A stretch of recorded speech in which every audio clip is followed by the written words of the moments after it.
Alright, I'm about to drop video right now. I know the video is very long, but don't forget to watch this video. Take your time and watch this video. You will know the meaning of this video. So that you will know the reason I am dropping this video about Abangala ambush. Who will see the reason I am dropping this video for Biafra people, we Nigeria people, Who will see this I am dropping this video. Please don't forget to subscribe and follow. Nigerian Biafran Civil War. Abagana ambush. Have you heard the story of Abagana ambush during Nigerian Biafran Civil War? If you haven't, come closer, I have a story for you.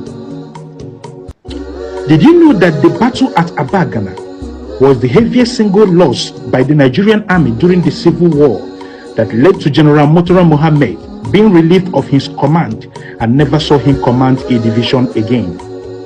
You don't know. The Battle of Abagana, also known as the Abagana Ambush, took place on March 31st, 1968 during the Nigerian Civil War that began on 6th July 1967 and ended on 15th January 1970. It was an ambush by Biafran guerrilla troops led by the Major Jonathan Uchendo that wiped out the Nigerian 2nd Division. Of the 6,000 Nigerian troops ambushed, only a very few number survived, including the 2nd Division's commander, General Murtala Mohammed. This was how it all began. Barely 3 months after the war began, precisely on 4th October 1967, the Nigeria 2nd Division began bombarding Onitsha town and continued the assault for 8 days before a 10th boat armada across the Nigerian or Niger River into the city. The occupying Nigerians didn't pursue retreating Biafran soldiers and instead opted to rout and burn the Onitsha market to the ground. The Biafran 11th and 18th battalions under Major Joseph Achuzie and Colonel Assam Nzudo formed a pincer and attacked Onitsha from 2 directions, capturing and claiming most Nigerian soldiers. However, in December 1967, the Nigerian 2nd Division and the 6th Battalion crossed the Niger River at Eda and began making their way towards Onitsha, finally capturing the city after several attempts.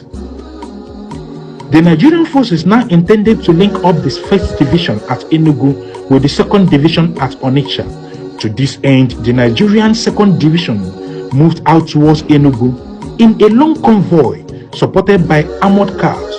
And the 31st day of March 1968, the convoy consisted of 106 vehicles belonging to the Nigerian 2nd Division that were transporting 6,000 soldiers as well as armor from Onitsha to Enugu. In his own words, Uchendo said the sight of the convoy almost paralyzed his troops. His boys were so anxious to start firing, more out of panic than anything else. He asked them to remain calm until he gave the command. He allowed much of the Nigerian 2nd Division convoy to pass through. His boys were shocked why he would allow them to go through into the Biafran held zone. They were nervous and suspicious, yet they trusted his military gallantry and so awaited to know his strategy. He said they concluded that the war was over, but as brave soldiers, they must fight to the last. As he was guiding the soldiers holding the homemade Ogunigwe rocket missile launcher and what to do to the invading convoy, and when the best to strike, the soldiers accidentally pressed the trigger, letting go of the rocket. Luckily, he hit a fuel tanker. The tanker exploded and threw its contents onto a nearby armored carrier, setting everything ablaze, causing multiple explosions, killing a large number of Nigerian troops. 350 tons of Nigerian armed equipment were destroyed by the Biafran troops. In panic, soldiers were already crossed over into Biafran line, ran in different directions in total confusion. The Biafran soldiers attacked. Uchendo and his small unit of Biafran soldiers radioed the regular troops and they joined in the attack. The Biafran soldiers opened fire on the convoy with small arms fire, killing many more Nigerian soldiers. It was during this ambush that the Nigerian army suffered the heaviest single loss in the civil war. When Uchendu learned that Murtala Muhammad was with the convoy somewhere in Nofia, a town in Inchikwaka local government area of Anambra State, he set off hurriedly to capture him, but was late as Murtala was sighted taking off with a helicopter.